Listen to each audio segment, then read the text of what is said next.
The blaze of the Arizona sunset silhouetted Hazel Reynolds as she stood on the porch of her newly inherited farmhouse, the dying light catching in her auburn hair as she surveyed the vast, unforgiving landscape that was now her responsibility.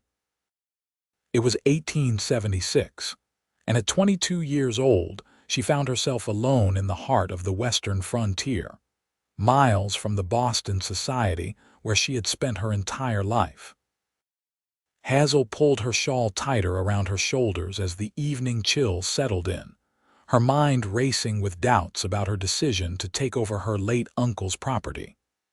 She knew nothing of farming, less about the West, and the daunting silence of the open plains made her question everything. But there was no turning back now. This harsh, beautiful land was her future. "I can do this," she whispered to herself, her voice nearly lost in the wind that swept across the plains.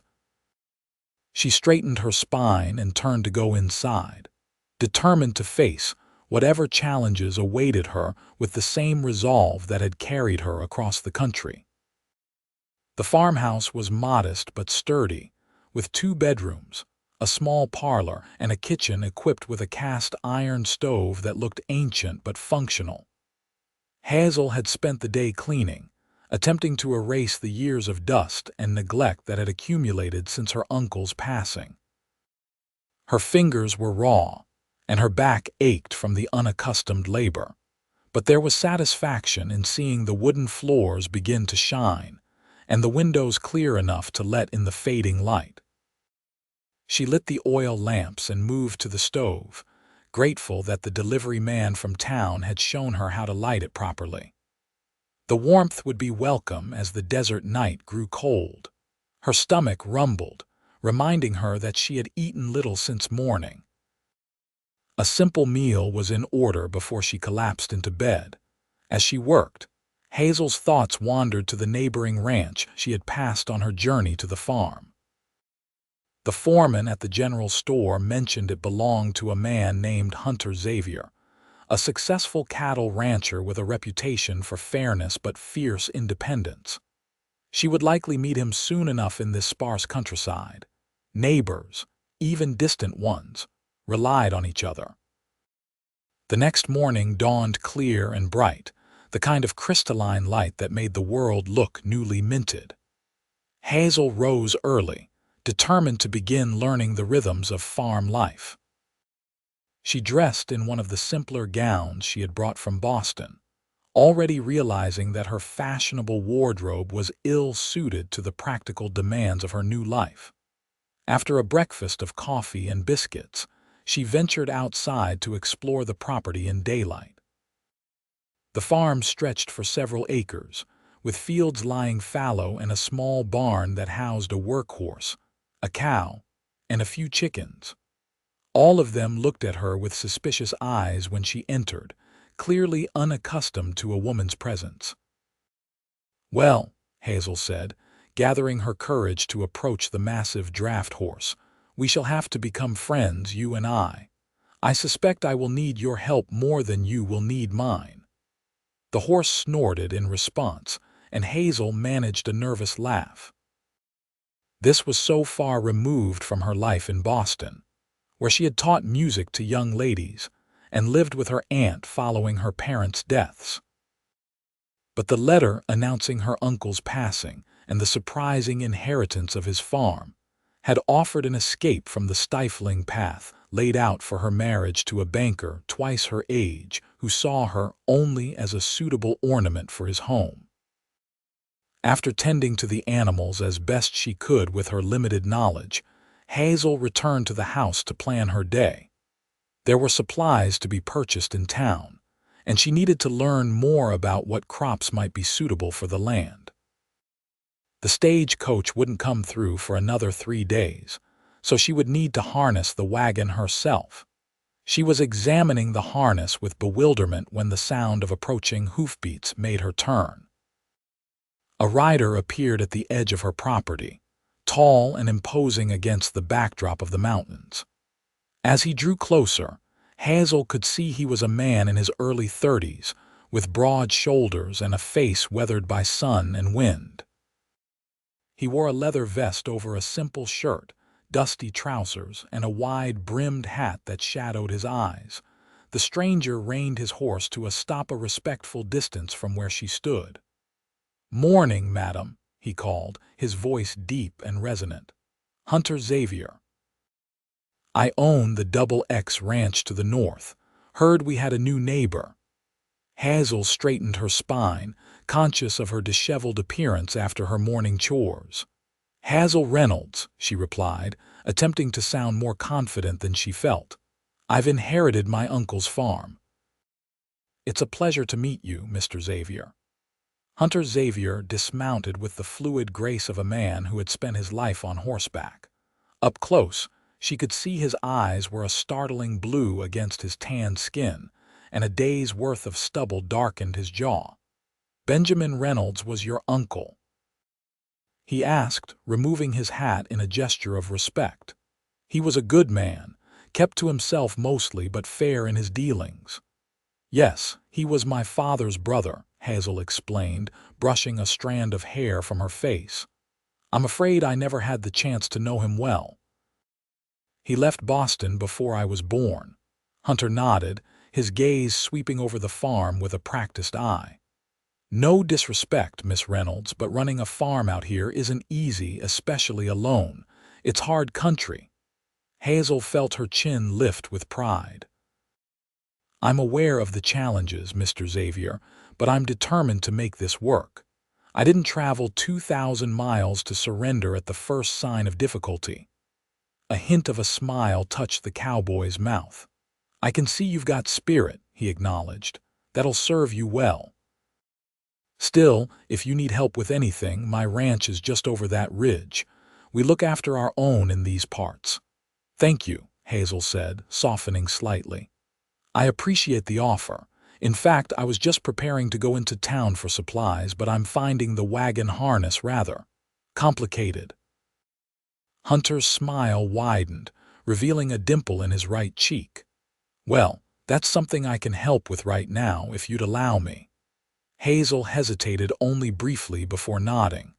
Pride was all well and good, but practicality would keep her alive in this wilderness. "I would be grateful, Mr. Xavier." For the next half hour, Hunter showed her how to properly harness the draft horse to the wagon, his hands sure and confident on the leather straps. He explained each step clearly, and Hazel listened intently, determined to master this basic skill. "You'll want to be back before dark," he advised as he helped her onto the wagon seat. "The road can be treacherous at night, and there have been reports of bandits in the area."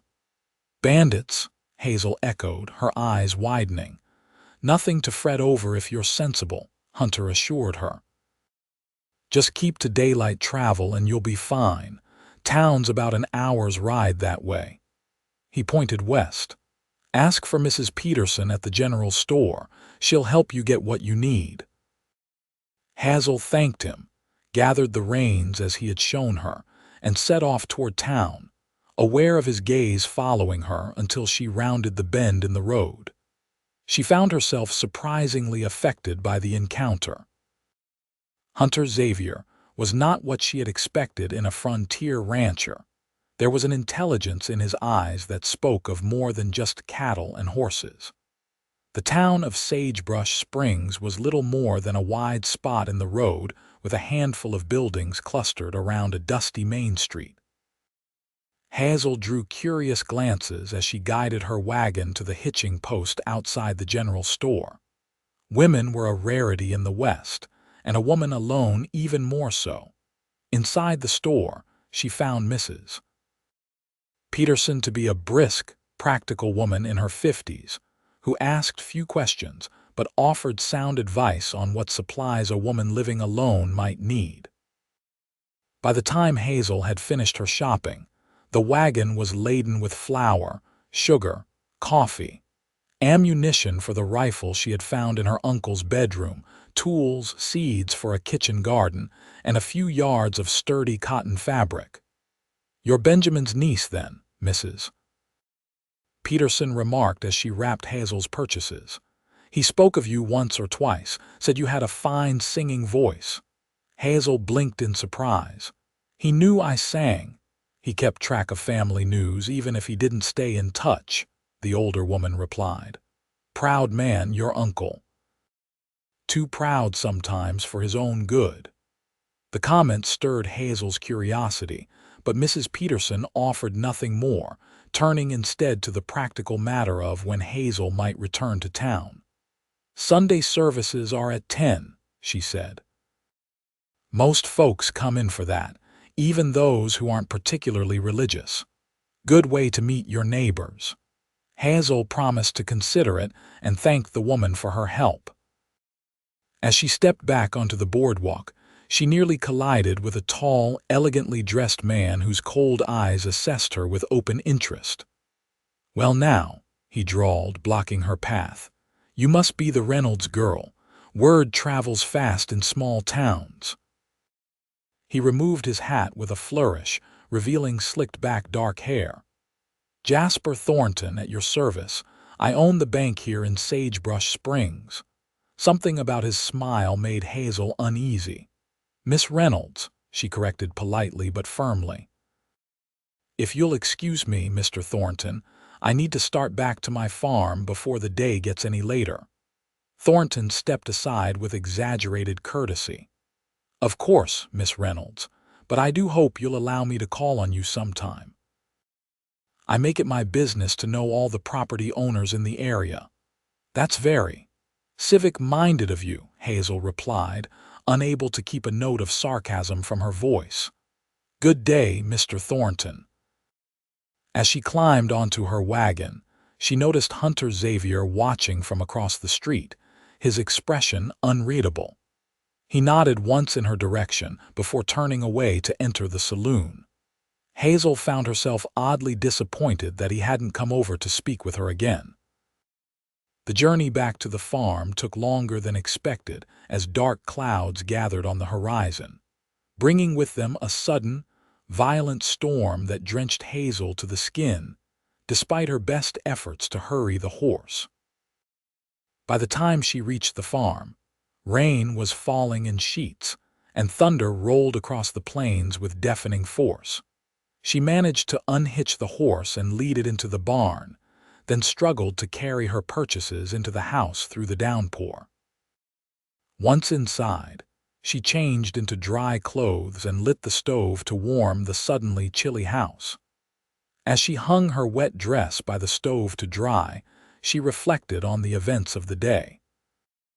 Her brief encounters with Hunter Xavier and Jasper Thornton represented the stark contrasts of her new world, one man embodying the rugged honesty of the frontier, the other reminding her, uncomfortably, of the society she had left behind. The storm continued into the night, and Hazel found herself grateful for the solid walls of the farmhouse as wind howled across the plains. She slept fitfully, waking often to the crash of thunder, but by morning the storm had passed, leaving behind a washed, clean world that gleamed in the early light. The next few days fell into a pattern as Hazel worked from dawn to dusk, learning the rhythms of farm life. She planted a small vegetable garden, cleaned out the chicken coop, and attempted to repair a section of fence that had fallen into disrepair. The work was exhausting but satisfying in a way that teaching piano to reluctant young ladies had never been. She saw nothing of Hunter Xavier during this time, though occasionally she found herself scanning the northern horizon, half expecting to see his tall figure on horseback. It was foolish, she knew, to think he would check on her again. He had his own ranch to run, and she was determined to prove she didn't need looking after. On Sunday morning, Hazel dressed in her least elaborate gown of blue cotton with minimal trim and hitched up the wagon for the trip to town. The church was a simple white clapboard building with a modest steeple, and by the time she arrived, most of the town's residents were already filing inside. She hesitated at the door, suddenly conscious of being an outsider, but Mrs. Peterson spotted her and waved her over to share a pew. Throughout the service, Hazel was aware of curious glances and whispered comments, but she kept her eyes forward, focusing on the preacher's words about perseverance in the face of adversity, a message that seemed particularly appropriate for her current situation. After the service, Mrs. Peterson introduced her to several families, including the blacksmith, the school teacher, and the doctor's wife. Everyone was polite, if somewhat reserved, clearly waiting to see if the city girl would last through her first Western winter before investing too much in friendship. As the crowd dispersed, Hazel noticed Hunter Xavier standing in conversation with a group of men near the church steps. He was dressed more formally than when she had first met him, in a clean shirt and dark vest, his hair neatly combed beneath his hat. When he caught sight of her, he excused himself and walked over. "Miss Reynolds," he greeted her, touching the brim of his hat. "How are you settling in?" "Quite well, thank you," Hazel replied, pleased to see him despite herself. "The farm is challenging, but I'm learning something new every day." Hunter nodded, his blue eyes assessing her with what seemed like approval. "I noticed your south fence line could use some attention. Those posts won't hold through another storm like the one we had." Hazel felt a flash of embarrassment that he had observed the poor state of her fences, but she lifted her chin. "Yes, I've been meaning to address that. It's on my list of repairs." "It's a two-person job at least," Hunter said. "I could spare a few hours tomorrow to help if you're amenable." The offer caught her off guard. "That's very kind, Mr. Xavier, but I wouldn't want to impose on your time." "It's no imposition," he assured her. "Like I said, we look after our neighbors out here." Besides, he hesitated, then continued more quietly, "I promised your uncle once that I'd keep an eye on that place if anything happened to him." This revelation surprised Hazel. "You knew my uncle well, then?" "Well enough," Hunter replied, his expression giving away little. "He helped me when I first came to this territory, showed me where to find good grazing land for my cattle. I owe him." Before Hazel could question him further, they were interrupted by Jasper Thornton, who approached with the same oily smile he had worn during their first meeting. "Miss Reynolds," Thornton said, ignoring Hunter completely. "You look radiant this fine Sunday morning. I was hoping you might join me for dinner at the hotel. Their roast beef is quite acceptable, considering our remote location." Hazel glanced from Thornton to Hunter, noting the sudden tension between the two men. "Thank you for the invitation, Mr. Thornton, but I must decline. I have a great deal of work waiting for me at the farm." Thornton's smile didn't falter, but a coldness entered his eyes. "Another time, perhaps." A woman alone has much to consider in these parts. Property taxes, for instance. I'd be happy to explain how the system works here in the Arizona territory. Hunter stepped forward slightly. "I'm sure Miss Reynolds can read the tax notices well enough, Thornton. She strikes me as a capable woman." The banker finally acknowledged Hunter's presence with a thin smile. "Xavier, still playing at being a cattle baron, I see. How's that loan coming along? Interest does accumulate, you know." Hazel saw Hunter's jaw tighten, but his voice remained level. "My payments are up to date, as you well know."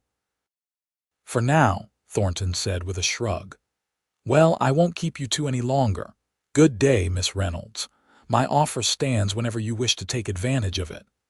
With a tip of his hat, he strolled away toward a gleaming buggy where a driver waited. Hunter watched him go, his expression hardened. "That man's a snake," he muttered, seemingly forgetting Hazel's presence for a moment. "You have dealings with him?" she asked carefully. Hunter turned back to her, his face clearing. "Unfortunately. The bank holds the mortgage on part of my land. It was his father's bank when I took out the loan, and the old man was fair. The son is less so." Hazel nodded, understanding dawning. "He seems particularly interested in my farm." "Be careful with him, Miss Reynolds," Hunter warned. "Thornton has been buying up properties all over the county.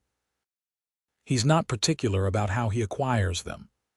The warning sent a chill through Hazel, reminding her of how vulnerable her position truly was. "Thank you for telling me," she said quietly. "And yes, I would appreciate your help with the fence tomorrow if the offer still stands." Hunter's expression warmed slightly. "I'll be there after breakfast. Bring plenty of water, it's going to be a hot one." As Hazel drove the wagon back to her farm, she reflected on the undercurrents she had sensed between Hunter and Thornton. There was clearly a history there, something more than just a disagreement over business. She wondered what other secrets this land held, and what her uncle's place had been in the complex web of relationships. The following morning, Hazel rose before dawn, eager and anxious about Hunter's arrival. She baked a fresh batch of biscuits and made extra coffee, then changed into the most practical outfit. She owned a simple skirt and shirtwaist that she wouldn't mind getting dirty. Hunter arrived as promised, leading a pack horse loaded with fence posts, tools, and what looked like a picnic basket. "Morning," he called as he dismounted in a fluid motion. "Thought we might need some sustenance if we're working through the day." "I made coffee and biscuits," Hazel offered, suddenly shy. "Perfect," Hunter replied with a smile that transformed his serious face. "Let's fuel up before we tackle those fence posts." They sat on the porch steps with their coffee, the early morning light casting long shadows across the yard. Hunter explained his plan for the fence repairs, his voice patient as he outlined what needed to be done. Hazel listened intently, determined to learn everything she could. The work was hard, exactly as Hunter had warned. They dug out the old, rotting fence posts and replaced them with new ones, stringing fresh wire between them. The sun climbed higher, beating down mercilessly, and Hazel's back ached from the unaccustomed labor. But she refused to complain, matching Hunter's steady pace as best she could. By midday, they had completed nearly half the fence line. Hunter called a halt, suggesting they take advantage of the shade from a large cottonwood tree near the creek that ran along the property boundary. Hazel gratefully sank onto a blanket he spread on the ground, accepting the canteen of water he offered. "You're tougher than you look, Miss Reynolds," Hunter observed, settling beside her at a respectful distance. Hazel laughed, wiping sweat from her brow. "I'm not sure if that's a compliment, Mr. Xavier." "It is," he assured her, his blue eyes crinkling at the corners. "Most city folks would have given up by now." "I'm not most city folks," Hazel replied, surprising herself with her boldness. Hunter studied her for a long moment. "No," he agreed softly, "you're not." He unpacked the basket he had brought, revealing bread, cheese, dried fruit, and slices of cold venison. "It's not fancy," he apologized, "but it'll keep us going." "It looks wonderful," Hazel assured him, suddenly aware of how hungry she was. "Thank you for bringing it and for helping me today." "I know you have your own work waiting." Hunter waved off her thanks. "My foreman can handle things for a day. Besides, this isn't entirely selfless.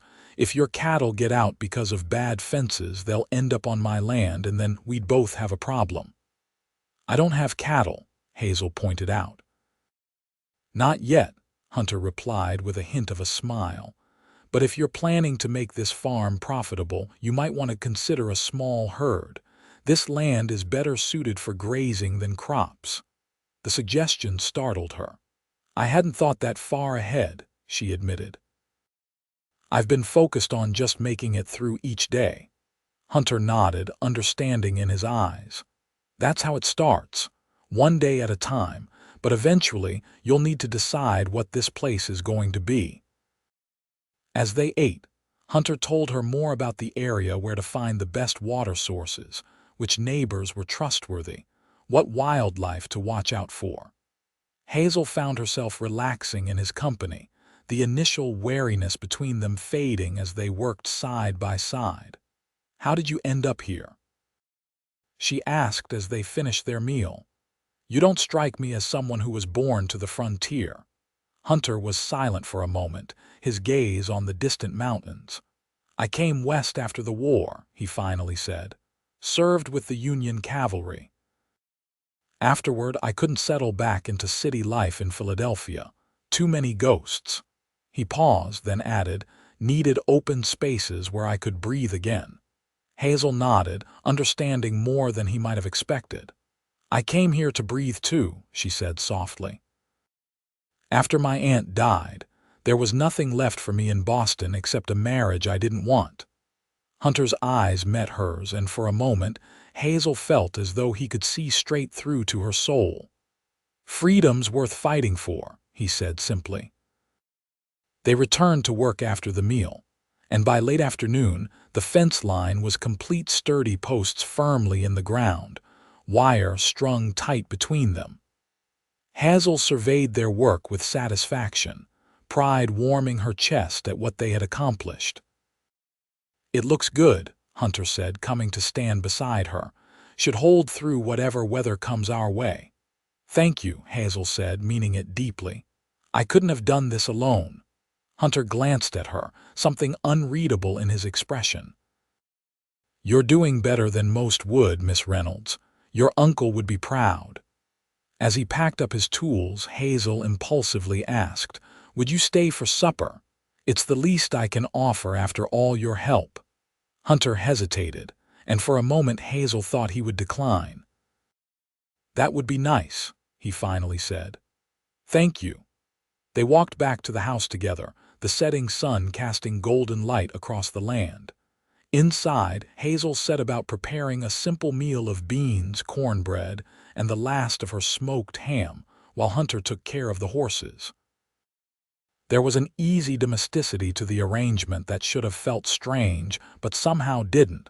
Over supper, their conversation flowed more freely, touching on books they had read, places they had seen, and the changing nature of the country since the war. Hunter revealed a depth of thought that confirmed Hazel's initial impression he was far more than just a rough frontiersman. "You surprise me, Mr. Xavier," she admitted as they sat on the porch after the meal, watching the first stars appear. "I wouldn't have expected a cattle rancher to be familiar with Emerson's essays." Hunter chuckled, the sound warm in the gathering dusk. "I spent 2 years at Harvard before the war changed everything. My father was determined that his son would be educated, even if we did raise beef for a living." "And yet you chose this life," Hazel observed, gesturing to the vast landscape before them. "I chose freedom," Hunter corrected gently. "Same as you." The comparison lingered between them, a recognition of kindred spirits that neither had expected to find. When Hunter finally rose to leave, the night had deepened, and a nearly full moon illuminated the yard.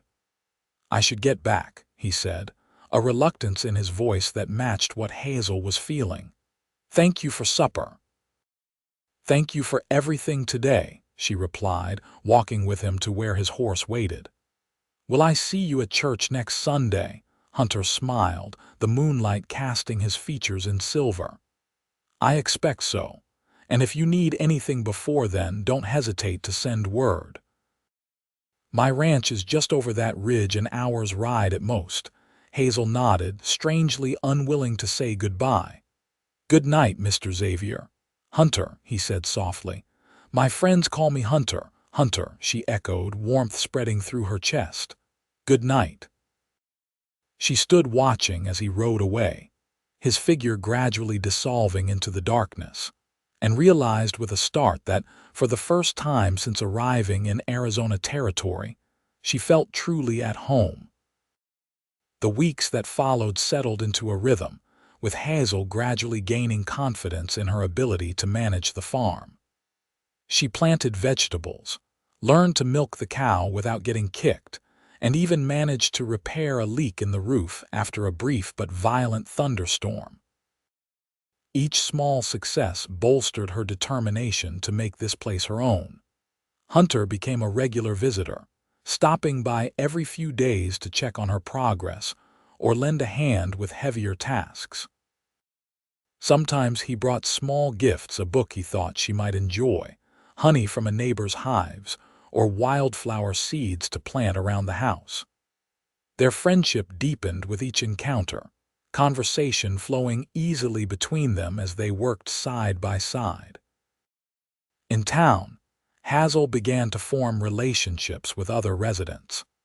Mrs. Peterson introduced her to a sewing circle that met weekly, and though Hazel's needlework was mediocre at best, she enjoyed the company and the chance to hear local news.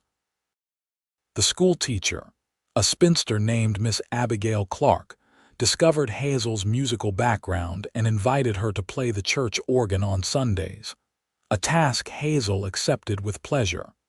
The only shadow on her new life was Jasper Thornton's continued interest in her property. He made a point of approaching her whenever she was in town, always with the same oily charm and thinly veiled suggestions about the difficulties a woman might face trying to manage a farm alone. "I could make you a very fair offer, Miss Reynolds," he said one day as she loaded supplies into her wagon. "Enough to set you up comfortably back east, where a lady of your refinement belongs." "I appreciate your concern, Mr. Thornton," Hazel replied coolly, "but I have no intention of selling. This is my home now." Thornton's smile never reached his eyes. "We all have intentions, my dear, but circumstances have a way of changing them.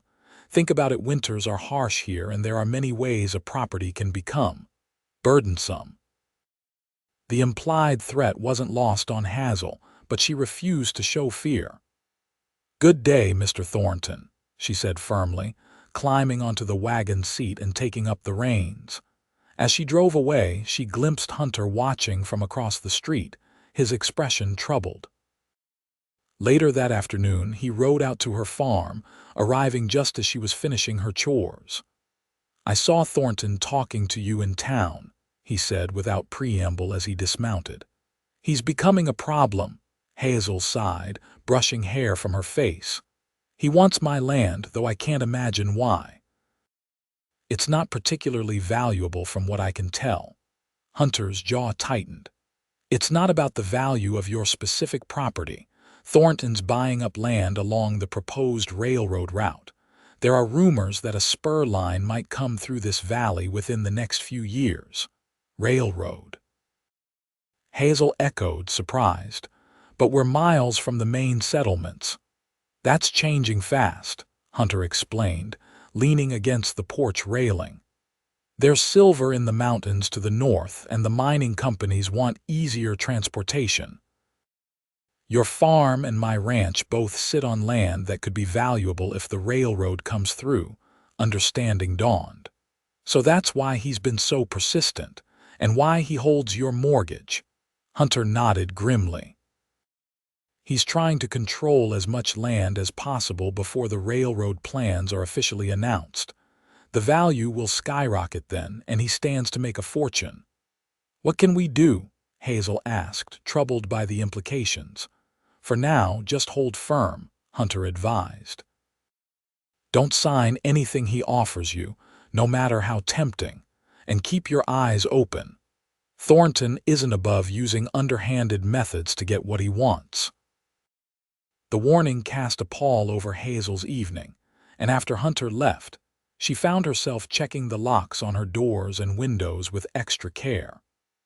The vast openness of the landscape that had begun to feel like freedom now seemed exposing, her small house vulnerable in the emptiness.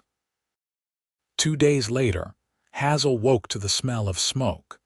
She bolted upright in bed, heart racing as she pulled on a robe and hurried to the window. In the pre-dawn light, she could see flames licking at the edge of her wheat field, spreading rapidly with the wind. Panic surged through her, but Hazel forced herself to think clearly. She pulled on boots and raced outside, grabbing buckets from the porch as she ran toward the well. But even as she began to draw water, she knew it was futile. The fire was spreading too quickly for one person to contain. She had just decided to run for the horse to ride for help when the sound of hoofbeats reached her. Turning, she saw Hunter galloping toward her, his face grim in the flickering light of the fire. "Get back!" he shouted as he reined in his horse. Two of his ranch hands followed close behind. "We need to cut a fire break. Get whatever tools you have." For the next hour, they fought desperately against the flames, digging a trench to prevent the fire from spreading to the house and barn. Hazel worked alongside them, ignoring the scorching heat and the ash that burned her eyes and throat. By the time the sun had fully risen, they had managed to contain the blaze, though nearly half her wheat crop was destroyed. Exhausted and soot-covered, Hazel slumped to the ground, trying to catch her breath. Hunter crouched beside her, his face blackened with ash but his eyes intense as they searched hers. "Are you hurt?" he demanded, his voice rough with concern. Hazel shook her head. "Just tired." "How did you know?" "Saw the smoke from my place," Hunter replied, offering her his canteen.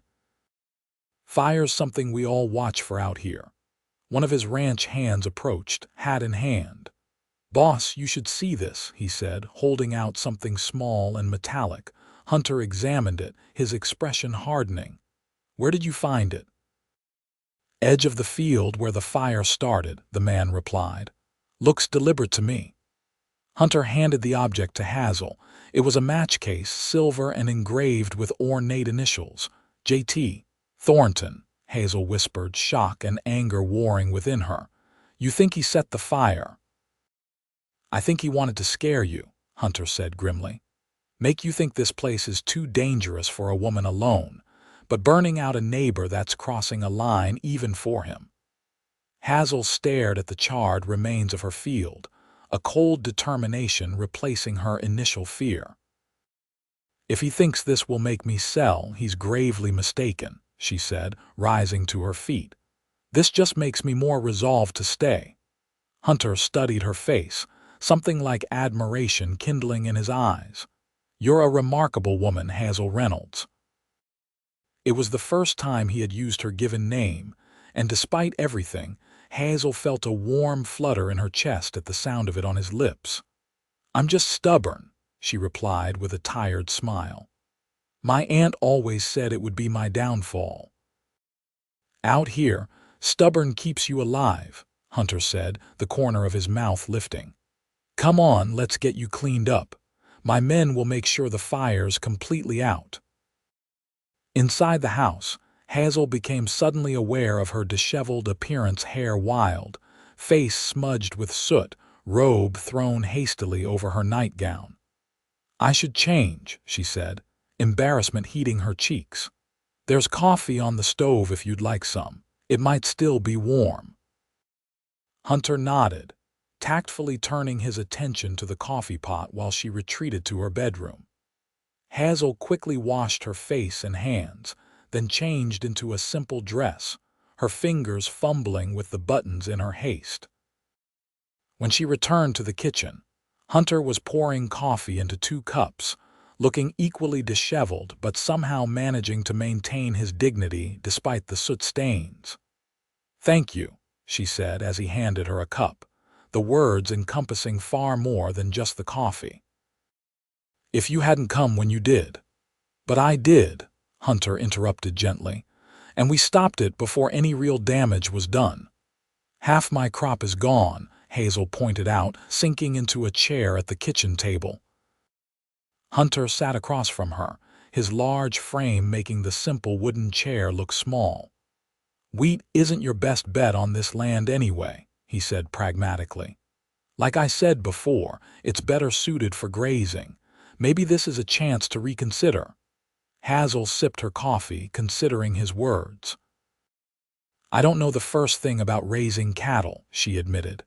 "I do," Hunter said simply. "I could help you get started.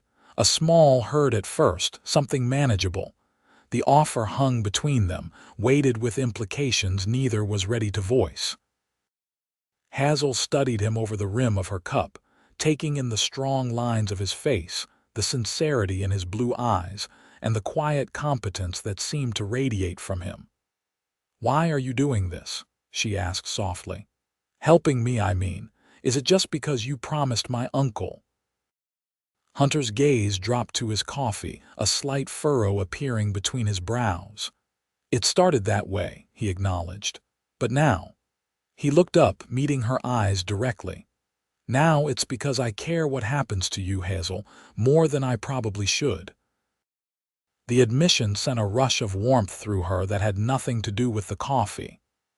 "I care about you too," she said, the words escaping before she could consider their wisdom. "These past weeks, your friendship has meant everything to me." Hunter reached across the table, his hand covering hers. "Is that what this is? Friendship?" Hazel's heart beat faster at his touch, at the question in his eyes that asked for more than his words dared. "I think it might be something more," she whispered, "if we let it be." For a long moment they sat in silence, the contact of their hands a bridge between them. Then Hunter withdrew, not in rejection but in respect. "We should talk about what to do about Thornton," he said, his voice rougher than before. "This fire was just the beginning. He won't stop until he gets what he wants." Hazel nodded, both disappointed and relieved by the return to practical matters. "Should we go to the sheriff? With what evidence? A match case that could have been dropped by anyone." Hunter shook his head. "Sheriff Wilson is a good man, but he needs more than suspicions to act against someone like Thornton." "Then what do we do?" Hazel asked, frustration edging her voice. "Wait for him to burn down my house next time. We watch and we wait," Hunter said firmly. "And we make sure you're never alone and vulnerable. I'll have one of my men stay in your barn for a few nights, just as a precaution." Hazel wanted to protest the implication that she needed protection, but the memory of the flames licking at her fields was too fresh to ignore. "All right," she agreed reluctantly. "But just for a few nights. I won't be intimidated into changing how I live." Hunter's smile held a mixture of exasperation and admiration. "Stubborn," he reminded her, the word somehow transformed into a compliment. After Hunter left to inform his men of the new arrangement, Hazel walked out to survey the damage to her field in the clear light of day. The charred earth and blackened wheat stalks were a stark reminder of how quickly everything she was building could be destroyed. But instead of fear, she felt a renewed determination to make this place thrive, to prove to Thornton and perhaps to herself that she belonged here. That evening, as Hazel prepared supper, she found herself constantly aware of the presence of Hunter's ranch hand, a quiet, middle-aged man named Frank, who had set up watch near the barn. There was comfort in knowing someone was looking out for her, but also a strange sense of confinement after weeks of independence. She was just lighting the stove when a knock came at the door. Opening it cautiously, she found Hunter standing there, a cloth-wrapped bundle in his hands. "I brought you some venison," he explained as she invited him in. "Thought you might appreciate something besides beans after the day you've had." "That's very thoughtful," Hazel said, taking the bundle. "Would you like to stay for supper? There's plenty." Hunter hesitated only briefly before nodding. "I'd like that." As they worked together to prepare the meal, Hazel was struck by how natural it felt to move around the kitchen with Hunter, as if they had done this 100 times before. He was unexpectedly skilled with a knife, slicing the venison into thin strips while Hazel prepared biscuits and greens from her garden. "You cook," she observed with some surprise. Hunter glanced up, amusement in his eyes. "I've lived alone for 10 years, Hazel. A man learns to feed himself or he starves." "Of course," she said, feeling foolish. "I just assumed that all cowboys live on beans from a can," he finished for her, his smile taking any sting from the words. "Some do, I prefer not to." By the time they sat down to eat, The kitchen was filled with the savory aroma of the venison stew Hunter had helped prepare.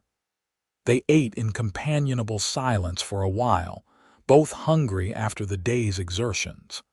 "I've been thinking about your suggestion," Hazel said eventually. "About cattle instead of wheat." Hunter looked up, interest sharpening his gaze. "And it makes sense," she admitted, "but I need to learn so much." "Everyone starts somewhere," Hunter pointed out, "and you've proven you're a quick study." Hazel traced the rim of her water glass, gathering her courage. "Would you really help me?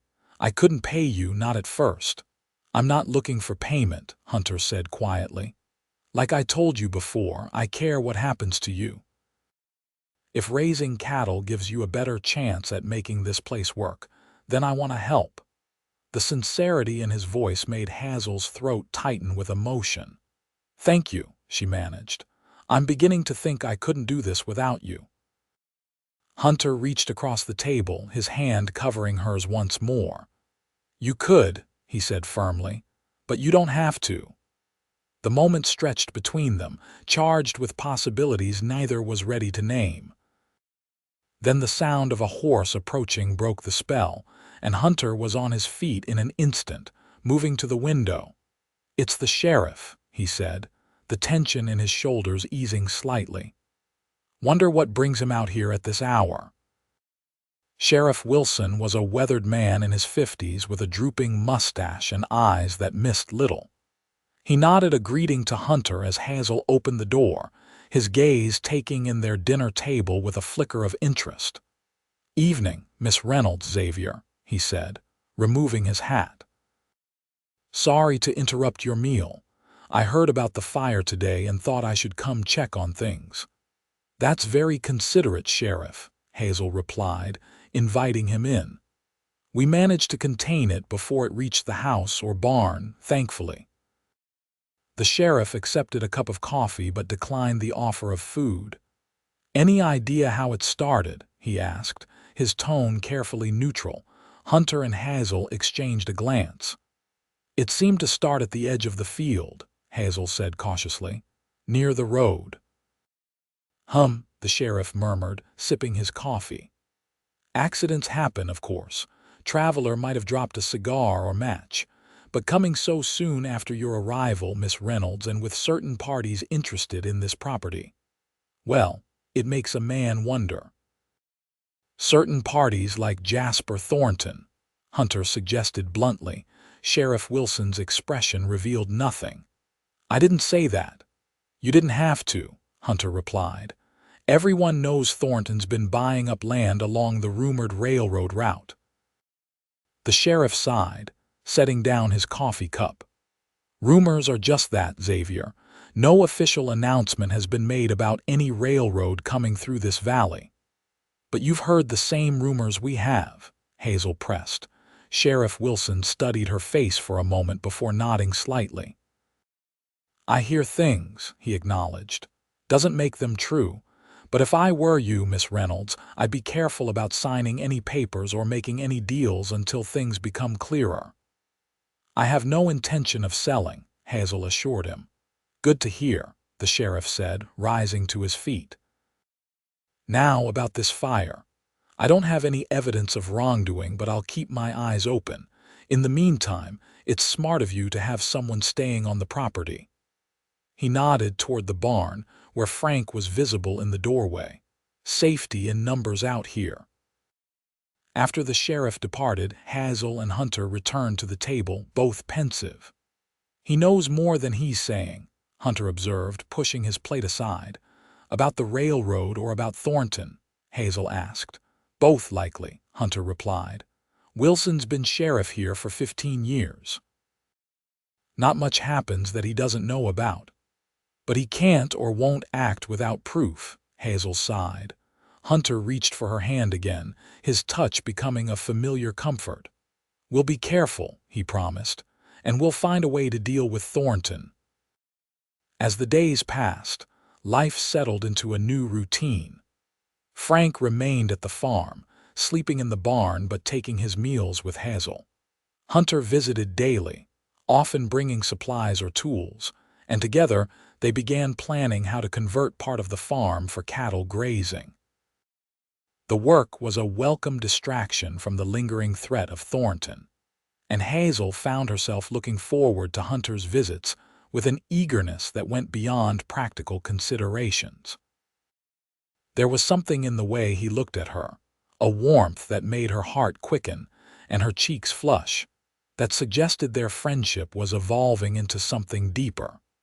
One evening, nearly 2 weeks after the fire, Hunter arrived with news. "The stagecoach brought mail today," he said as they sat on the porch after supper.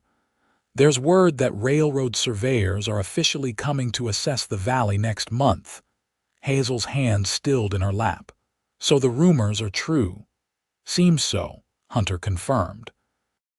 "Which means Thornton will be getting more desperate to secure any properties he hasn't acquired yet." "Including mine," Hazel said softly. "And yours." Hunter's jaw tightened. "My mortgage comes due for renewal next week. I've got the payment ready, but I wouldn't put it past him to find some reason to call in the full amount." "Can he do that?" Hazel asked, alarmed. "There are clauses in the agreement that give him some latitude," Hunter admitted. "I've been careful to meet every payment on time, but banks have ways of creating problems if they want to." Hazel studied his profile in the fading light, seeing the worry he tried to conceal. "What would you do if he forced you to sell?" Hunter was silent for a long moment. "Start over somewhere else, I suppose," he finally said, his voice flat. "But the double X is more than just land to me, Hazel. It's the life I built after the war when I had nothing but nightmares and scars." The admission, so plainly stated, made Hazel's heart ache for him. Without thinking, she reached for his hand, twining her fingers with his. "We won't let him win," she said firmly. "Either of us." Hunter turned to look at her, something shifting in his eyes. "We," he echoed softly. Hazel felt heat rise to her face but didn't look away. "Yes, we. Whatever happens, we face it together." For a breathless moment, Hunter simply looked at her, his gaze moving from her eyes to her lips and back again. Then, with aching slowness, he leaned forward and kissed her.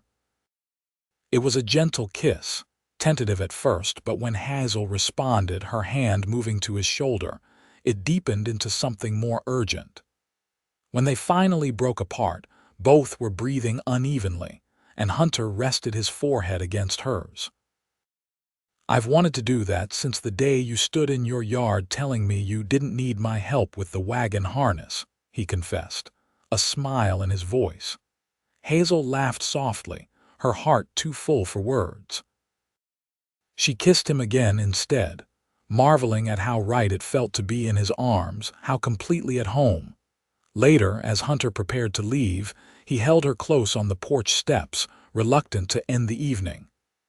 "I'll see you tomorrow," he promised, pressing a kiss to her forehead. "We'll figure this out, Hazel. All of it." She watched him ride away, Frank discreetly busy in the barn to give them privacy, and felt a mix of joy and anxiety. Whatever was growing between her and Hunter was beautiful and precious, but Thornton's shadow loomed over both their futures, a threat neither could afford to ignore.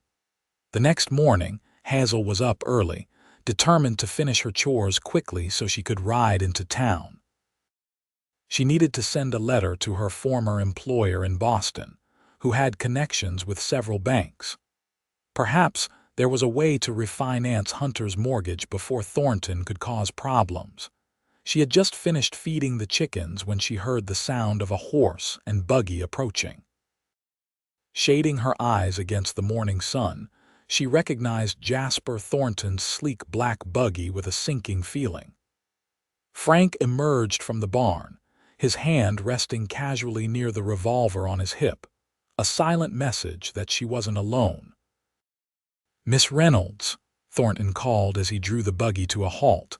"What a pleasant surprise to find you up and about so early." "Mr. Thornton," Hazel acknowledged coolly, "what brings you all the way out here?" Thornton descended from the buggy with practiced grace, brushing dust from his immaculate suit. "I heard about your unfortunate fire," he said, false sympathy dripping from every word. "Such a tragedy. It made me think perhaps now would be a good time to renew my offer for your property." "My answer hasn't changed," Hazel replied firmly. "I'm not selling." Thornton's smile never wavered, but his eyes hardened. "I'm prepared to be quite generous, Miss Reynolds. $5,000 far more than this modest farm is currently worth." The sum was substantial, enough to set her up comfortably anywhere in the country, but Hazel didn't hesitate. "The farm isn't for sale at any price, Mr. Thornton. Now, if you'll excuse me, I have work to do." She turned to walk away, but Thornton's next words stopped her cold. "Work like entertaining Hunter Xavier. The whole town is talking about how much time he spends here. It's quite scandalous for a woman of your upbringing." Hazel faced him again, anger flaring. "My relationships are none of your concern, Mr. Thornton. And this community has better things to do than gossip about who visits my farm." "Perhaps," Thornton conceded with a shrug. "But reputations are fragile things, especially for women alone. And Xavier isn't as stable as he appears. Did he tell you about his episodes after the war? The nightmares that would wake the whole bunkhouse. The times he couldn't tell where he was or what year it was." Hazel's heart clenched at the revelation, not because it changed how she felt about Hunter, but because she could imagine how painful it would be for him to have such private struggles exposed. "I think you should leave now," she said, her voice low but steady. Thornton studied her face, then nodded as if she had confirmed something for him. "You care for him," he observed. "That's unfortunate. Xavier's mortgage comes up for review next week, and I'm afraid the bank will have to call in the full amount. He'll lose everything unless, of course, there was some way to work out an arrangement." The threat was blatant now, and Hazel felt cold fury rise within her. "Are you suggesting that if I sell you my farm, you'll extend Hunter's mortgage?" "Business is about finding mutually beneficial solutions," Thornton replied smoothly. "Think about it, Miss Reynolds. You have until the end of the week to decide." He climbed back into his buggy, tipped his hat with mocking courtesy, and drove away, leaving Hazel standing in the yard, hands clenched into fists at her sides. "You all right, Miss Reynolds?" Frank asked, approaching cautiously. Hazel took a deep breath, forcing her anger down. "Yes, Frank. But I need to go into town right away. Can you saddle my horse?" As she rode toward Sagebrush Springs, Hazel's mind raced. She needed to warn Hunter about Thornton's threat, but she also needed to act quickly if there was any chance of finding alternative financing for his mortgage. The letter to Boston would take weeks for a response time they didn't have. In town, her first stop was the telegraph office, where she sent an urgent message to her former employer, requesting information about banks that might be willing to extend credit to a rancher in Arizona territory. It was a long shot, but she had to try. Next, she visited Mrs. Peterson at the general store, who greeted her with concern. "You look troubled, dear," the older woman observed, ushering her to a quiet corner of the store. Hazel hesitated, then decided honesty was her best option. "It's Jasper Thornton," she said quietly. "He's threatening to call in Hunter Xavier's mortgage if I don't sell him my farm." Mrs. Peterson's usually mild expression hardened. "That man," she muttered. "He's been a thorn in this town's side since he took over his father's bank." Old Mr. Thornton was strict but fair. "The son is just greedy." "Is there anything I can do?" Hazel asked. "Any way to stop him?" Mrs. Peterson considered for a moment. "There might be," she said slowly. "Judge Parker is coming through town tomorrow for circuit court. He and Jasper's father were friends, and he's no admirer of how Jasper runs things. If you could speak with him about what's happening." It wasn't much, but it was a possibility. Hazel thanked Mrs. Peterson and was about to leave when the older woman caught her arm. "Be careful, dear," she warned. Jasper Thornton isn't used to being crossed, especially by a woman. Back at the farm, Hazel found Hunter waiting for her, his face tight with worry. "Frank told me Thornton was here," he said without preamble. "What did he want?" Inside the house, Hazel related the encounter, including Thornton's threat to call in Hunter's mortgage. She left out the banker's comments about Hunter's war experiences, unwilling to cause him further pain. "He's getting desperate," Hunter observed, pacing the small confines of the kitchen.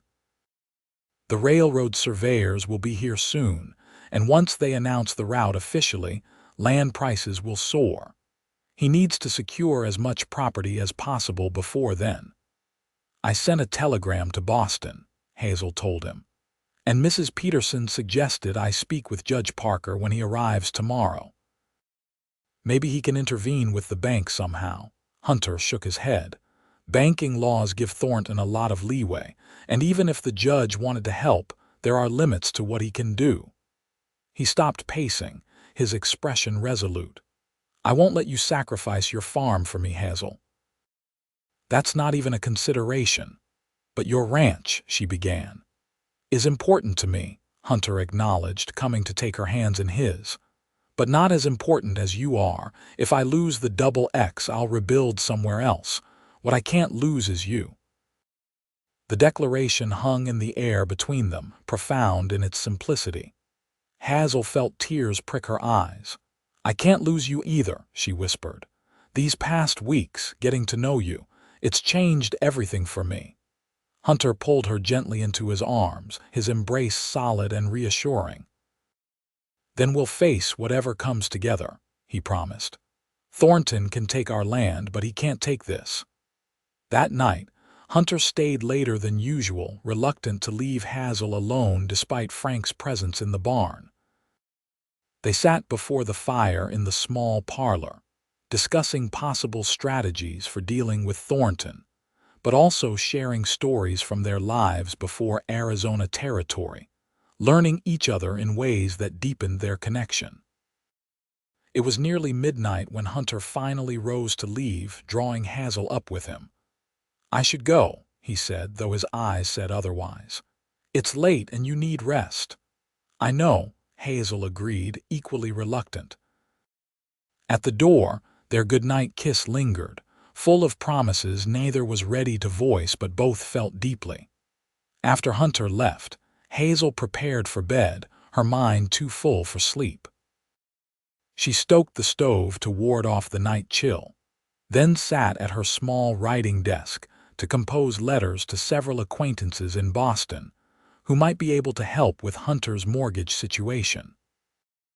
It was a desperate measure, but she refused to surrender to Thornton's schemes without exhausting every possibility.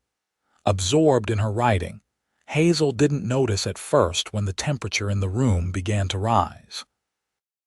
It was only when sweat beaded on her forehead that she looked up, alarmed to see smoke curling from around the stove door. She rushed to check it, discovering that she had overfilled it with wood, and the damper wasn't properly adjusted. As she reached to correct the problem, a sudden flare of heat burst from the stove, catching the sleeve of her dress. In an instant, the dry cotton fabric was ablaze, flames racing up her arm with terrifying speed. Hazel screamed, more in shock than pain at first, frantically trying to beat out the flames with her other hand. But the fire spread quickly, engulfing the front of her dress. Panic threatened to overwhelm her as she stumbled toward the door, desperate to reach the water pump in the yard. The door burst open before she reached it, and Frank rushed in, his eyes widening at the sight of her burning clothing. "Get down!" he shouted, trying to push her to the floor where he could smother the flames. But Hazel was beyond hearing, trapped in the primal terror of the fire consuming her dress. She backed away, bumping into the table and nearly toppling the oil lamp sitting there. Frank lunged toward her just as the sound of galloping hooves thundered into the yard. Hunter burst through the door seconds later, taking in the situation with one horrified glance. Without hesitation, he stripped off his heavy canvas coat and wrapped it around Hazel, smothering the flames against his own body as he bore her to the floor. "Hold still," he ordered, his voice rough with fear as he made sure every part of the burning fabric was covered. "It's all right, I've got you. I've got you." Hazel clung to him, shaking violently as the reality of what had just happened crashed over her. The smell of burned cloth and singed hair filled the room, and a sob tore from her throat. "Are you hurt?" Hunter demanded, carefully unwrapping the coat to check for injuries. "Hazel, look at me. Are you burned?" She managed to shake her head, though she wasn't entirely sure it was true. "I think my arm," she gasped, suddenly aware of a searing pain along her right forearm. Hunter gently examined her arm, his face tight with concern. "It's not too bad," he said after a moment, relief evident in his voice. "First degree in most places, maybe second in a spot or two." "Frank, get some cold water and clean cloths." As Frank hurried to obey, Hunter gathered Hazel close again, pressing his face into her hair. "When I saw the smoke from my ranch, I thought—" He couldn't finish the sentence, his arms tightening around her instead. "You were watching for fire?" Hazel asked, her voice muffled against his chest. "Every night," Hunter admitted. "After what Thornton did before, I couldn't take the chance. I've been patrolling the boundary between our properties since then." The knowledge that he had been guarding her, even from a distance, filled Hazel with a warmth that had nothing to do with the recent flames. "Thank you," she whispered, "for coming when you did." Hunter pulled back slightly, his hands framing her face.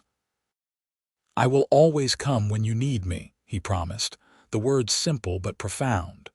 "Always."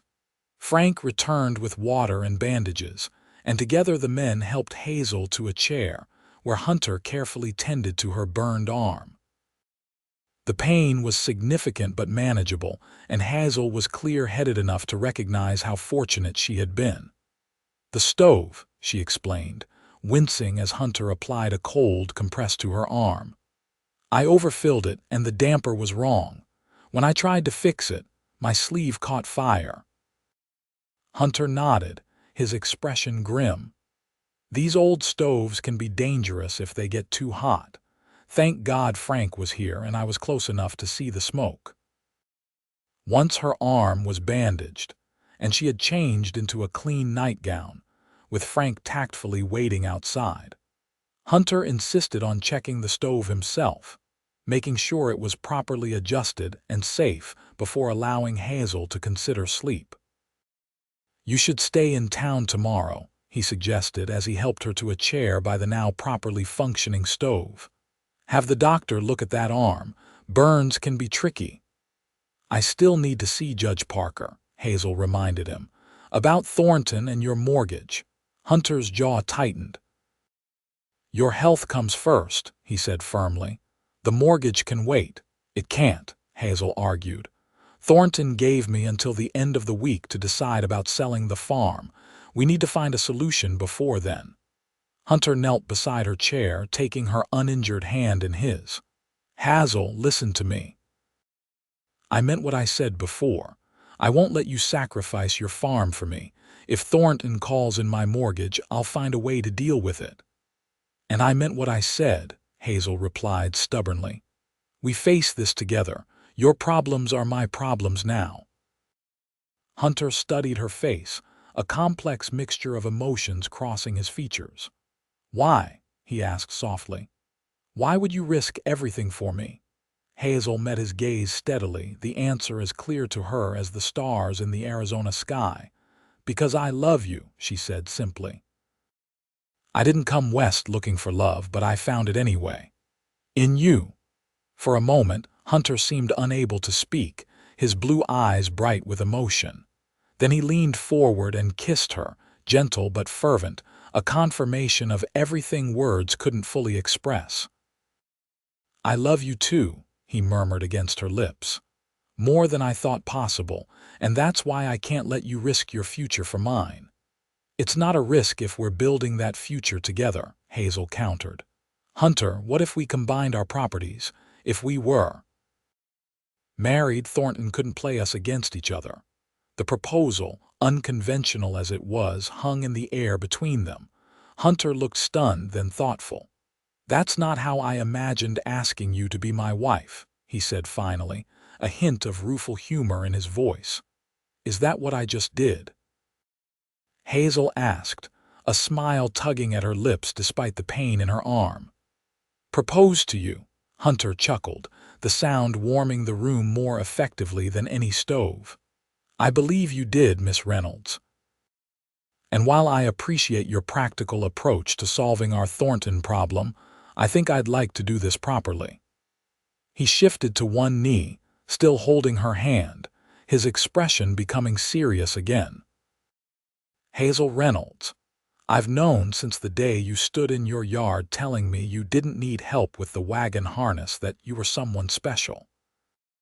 These past weeks have only confirmed what my heart recognized immediately, that you are the bravest, most determined, most beautiful woman I've ever known, and I want to spend the rest of my life with you. Will you do me the honor of becoming my wife?" Tears filled Hazel's eyes, not from pain but from a happiness so intense it was almost overwhelming.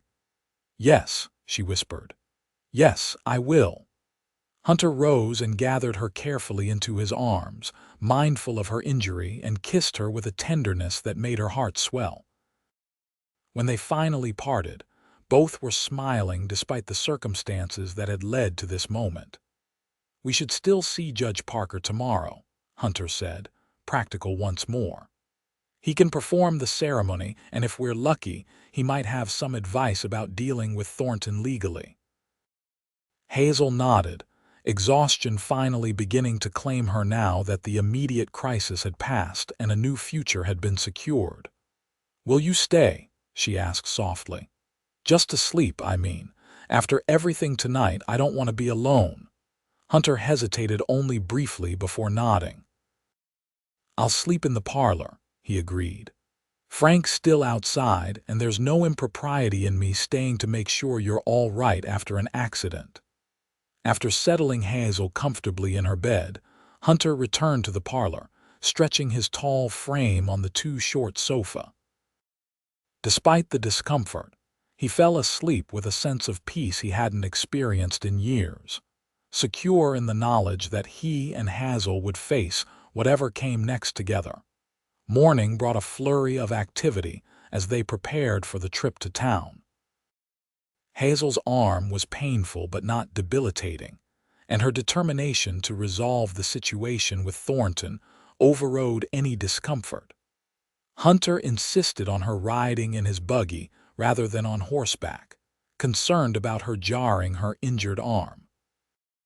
Judge Parker held court in the small town hall, a dignified man in his 60s with a reputation for fairness and a dislike of legal maneuvering. When court recessed for lunch, Hazel and Hunter approached him, introducing themselves and requesting a private word. The judge listened carefully to their situation, his bushy eyebrows drawing together as they explained Thornton's tactics. "Banking laws give him considerable latitude," he admitted when they had finished. "But threatening to call in a mortgage in good standing to force the sale of unrelated property crosses the line into extortion. Can you help us?" Hazel asked directly. Judge Parker considered for a moment. "I can speak with Mr. Thornton, remind him of certain legal and ethical boundaries. And if you two are serious about marriage, I can certainly perform the ceremony. A union of your properties would indeed make his divide-and-conquer strategy more difficult." "We're serious," Hunter confirmed, his hand finding Hazel's. "As soon as possible would be preferable." The judge's eyes twinkled with understanding. "This afternoon, then, after court adjourns. Find 2 witnesses and meet me back here at 4 o'clock. With the judge's assistance secured, Hunter took Hazel to see Dr. Miller, who confirmed that her burns were relatively minor but should be kept clean and bandaged for at least a week. By the time they returned to the town hall, word of their impending marriage had spread through Sagebrush Springs with typical small-town efficiency.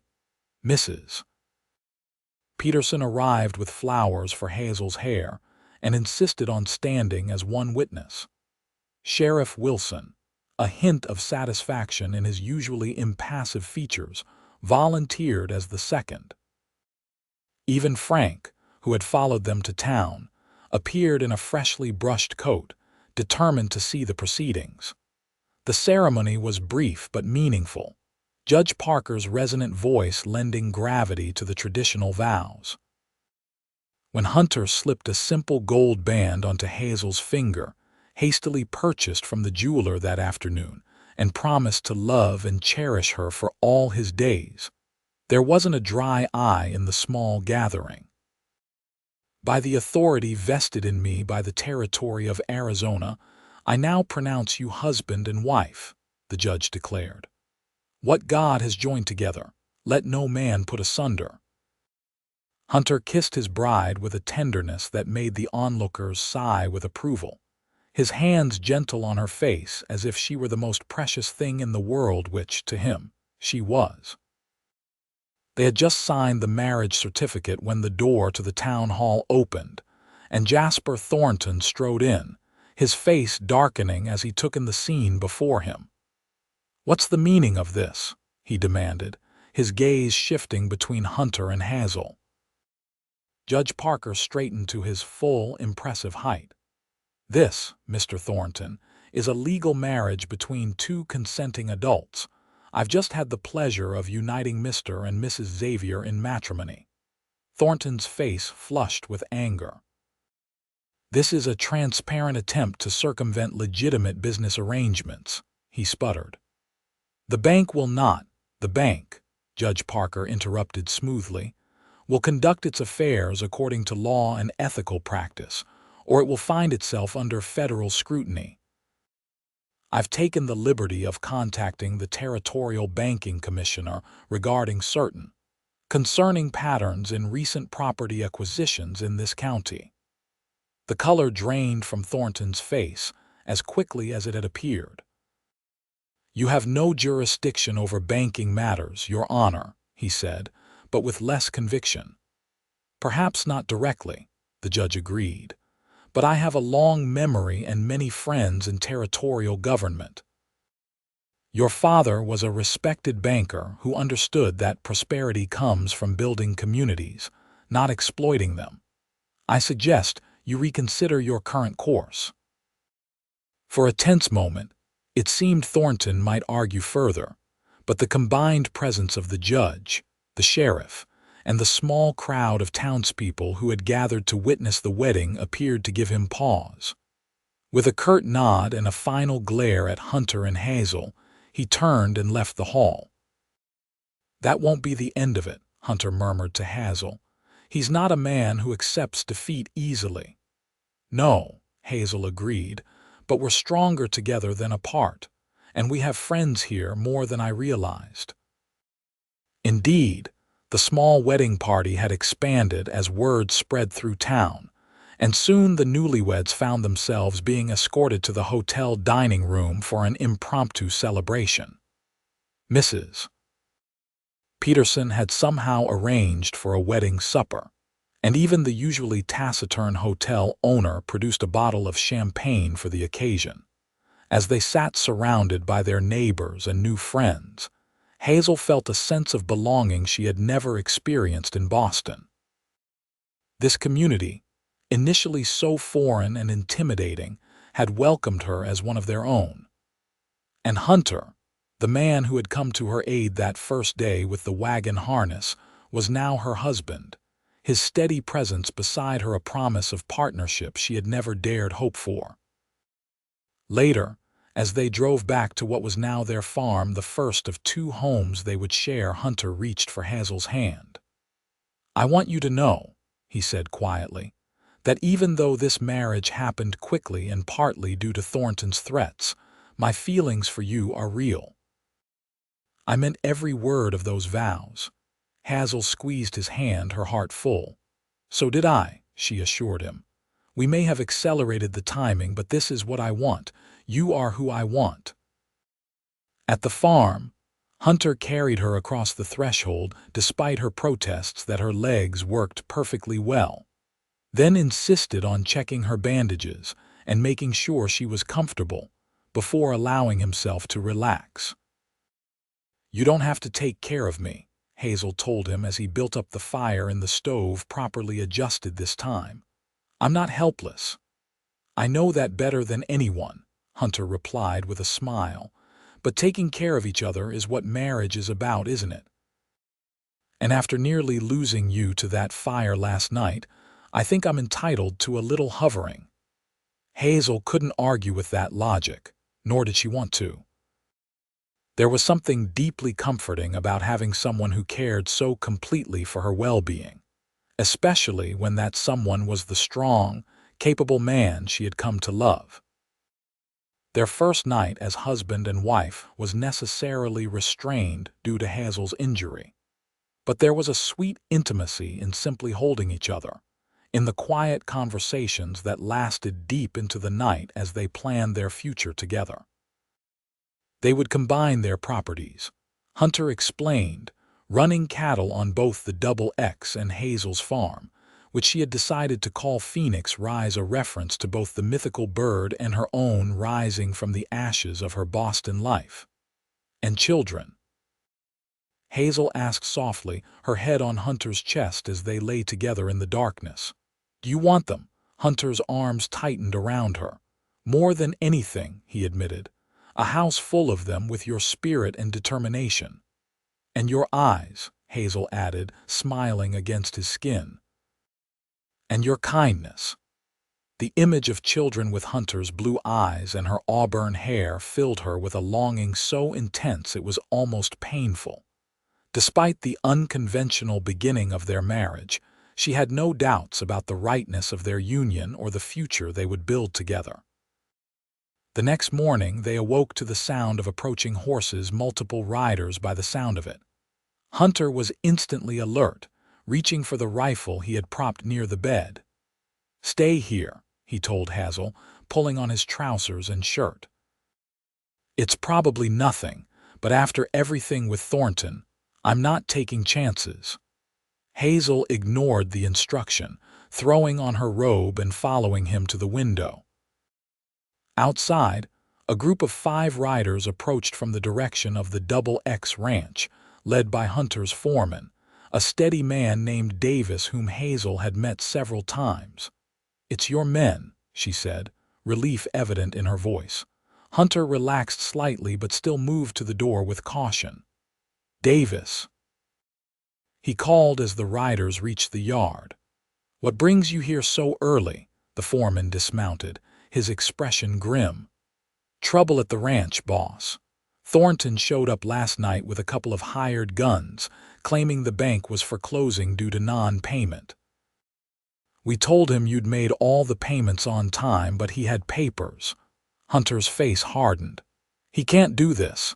The judge as good as warned him off yesterday." "He seemed pretty confident," Davis replied. "Said something about finding irregularities in the loan agreement that invalidated the payment schedule." Hazel laid a hand on Hunter's arm. "He's trying to retaliate for our marriage," she said quietly, "to show us he still has power over us." Hunter nodded, his jaw tight. "Davis, ride to town and find Sheriff Wilson. Tell him what's happened and ask him to bring Judge Parker to the Double X if he's still in town. The rest of you, come inside and have some coffee. We'll head to the ranch together." While Hunter conferred with his men, Hazel dressed quickly, wincing as her injured arm protested the movement. She was fastening the last button on her dress when Hunter entered the bedroom, his expression softening as he saw her.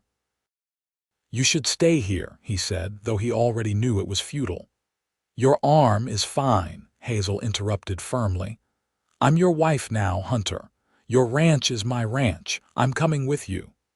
He studied her face for a moment, then nodded, a smile tugging at his lips despite the circumstances. I don't know why I bother arguing with you, he said, crossing to help her with her hair. You always win. Not always, Hazel replied, leaning back against him briefly. Just when I'm right.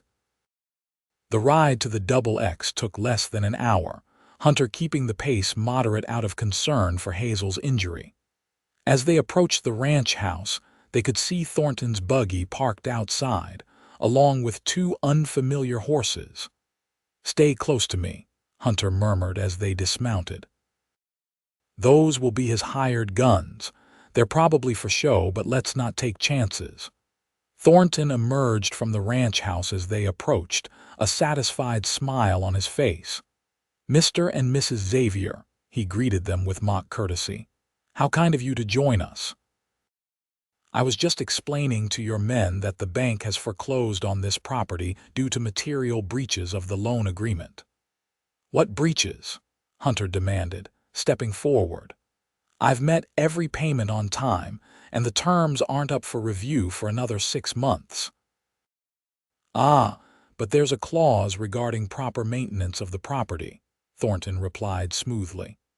Our inspection yesterday revealed significant deficiencies that constitute a breach of terms. The full text is quite clear on the matter. Hunter's hands clenched at his sides. That's a fabrication and you know it. This ranch is in better condition than when I bought it. Thornton shrugged, his smile never wavering. The bank's assessment differs. Of course, there might be a way to resolve this amicably. A trade, perhaps this property for Mrs. Xavier's farm. The bank would be willing to waive the foreclosure in exchange for a clear title to that land. Before Hunter could respond, Hazel stepped forward. Mr. Thornton, she said, her voice steady despite her racing heart. I understand you're angry about our marriage and what it means for your plans. But this transparent attempt at intimidation will only harm your standing in this community. Thornton's smile faltered slightly. This is business, Mrs. Xavier, not personal. The bank has a responsibility to protect its investments. Is that what you told Judge Parker?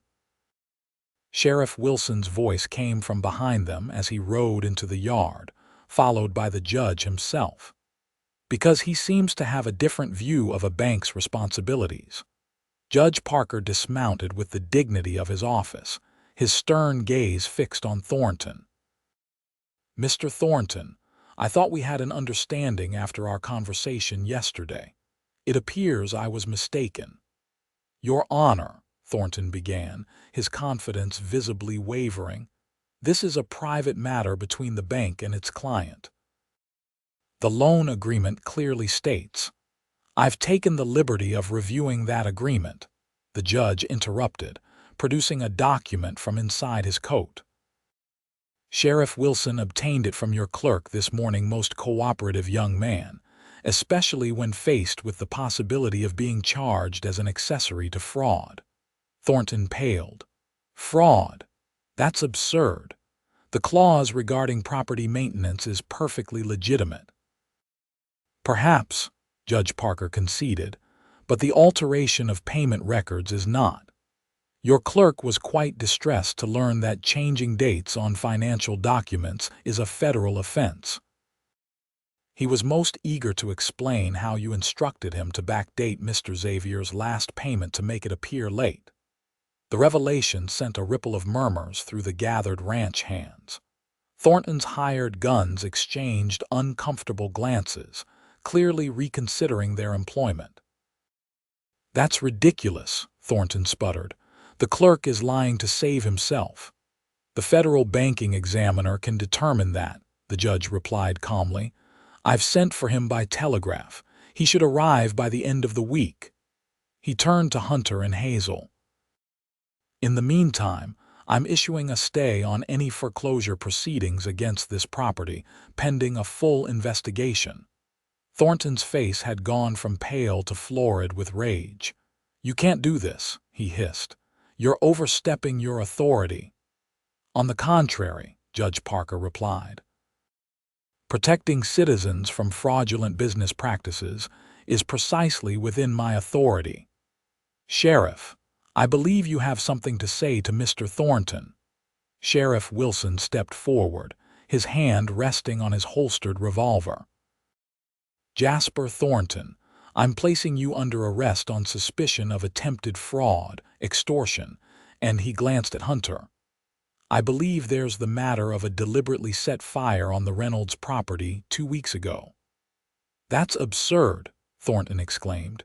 You have no evidence of any fire setting.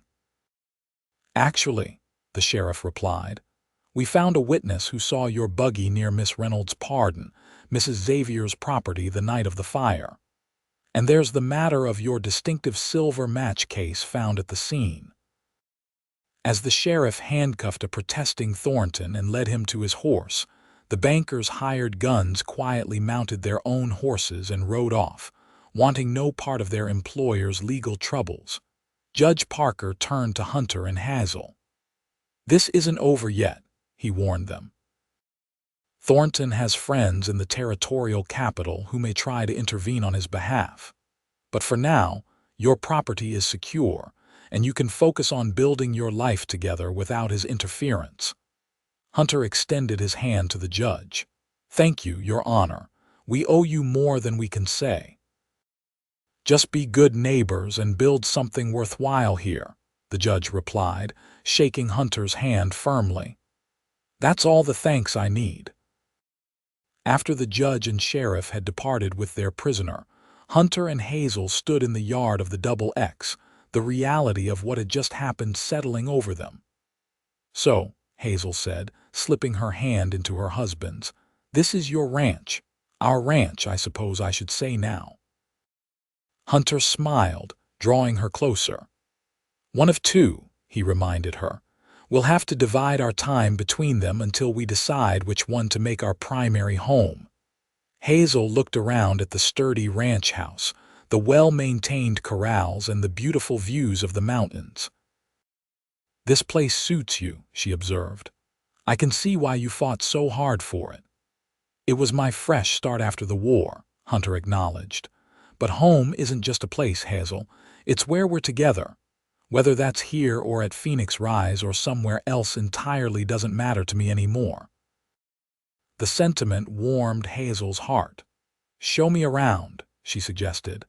I want to know everything about this place that means so much to you.